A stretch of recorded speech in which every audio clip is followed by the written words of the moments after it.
Today's topic is writing chemical formula. To write chemical formula, we know first a compound has two parts. One is electropositive radical, another is electronegative element or radical. This radical may be mono element or polyatomic. Monoatomic like lithium, sodium, potassium, copper, silver, gold. Divalent like calcium, magnesium, barium, zinc, nickel. Trivalent, monoatomic, aluminium, arsenic, ferrite. Polyatomic is ammonium, only ammonium which is monovalent. Electronegative element also have a monoatomic or polyatomic like acetate, monovalent, bicarbonate, bisulfate, nitrate.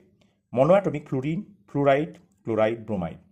Divalent carbonate, oxide, sulfate, sulfide, nitride, aluminate, phosphate, phosphide. How we write a chemical formula?